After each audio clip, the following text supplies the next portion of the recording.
Hello friends, அனைவருக்கும் மதிய வணக்கம். இன்றைக்கி நம்ம வீட்டில் நல்லா சூப்பராக வந்து லஞ்ச் பாக்ஸு ஒரு 4 நாள் லீவுக்கு அப்புறம் சூப்பராக ஒரு லஞ்ச் பாக்ஸ் தான் இன்றைக்கி.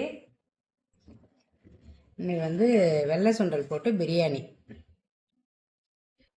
விரதம் வந்து முறையாக இல்லை சஷ்டிக்கு, ஆனால் வந்து நான்வெஜ் சாப்பிடாம இந்த ஒரு 6 நாளைக்கு இருக்கலாம் அப்படின்ட்டு ஒரு முடிவு எடுத்திருக்கேன். எப்பயுமே வந்து சஷ்டி விரதம்னா நான் இருந்ததில்லை, நான்வெஜ் சாப்பிடாம இருந்துருவேன். சரி, இந்த வருஷம் ஆரம்பிக்கலாம் கொஞ்சம் முறையாக அப்படின்னு பார்த்தேன்.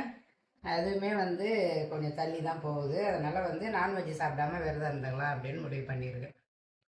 தொட்டுக்கிறது வந்து ஆனியன் ரைத்தா வைக்கல, உருளைக்கிழங்கே பொரியல் பண்ணிட்டேன். அந்த சுண்டல் பிரியாணிக்கு உருளைக்கிழங்கு பொரியல் நல்லாயிருக்கும்.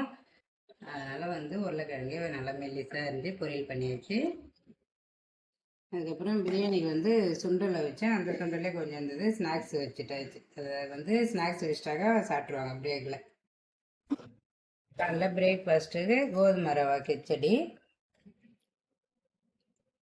வந்து கேரட் பீன்ஸு எல்லாம் போட்டு, ஆனால் உருளைக்கிழங்கு பட்டாணி இல்லை, அதனால் வந்து இது 2 மட்டும் போட்டு சூப்பராக வந்து ஒரு கிச்சடி பண்ணி வச்சு, அதுக்கு தொட்டுக்கிறதுக்கு தேங்காய் சட்னி. அப்படியே கூட சாப்பிட்லாம், ஆனால் நான் வந்து கொஞ்சமாக வந்து தேங்காய் சட்னி அரைச்சிக்கினேன். நம்மளுக்கு கொஞ்சம் தேங்காய் சட்னி இருந்தால் கொஞ்சம் இறங்கும், அதனால் வந்து கொஞ்சமாக தேங்காய் சட்னி அரைச்சிக்கினேன்.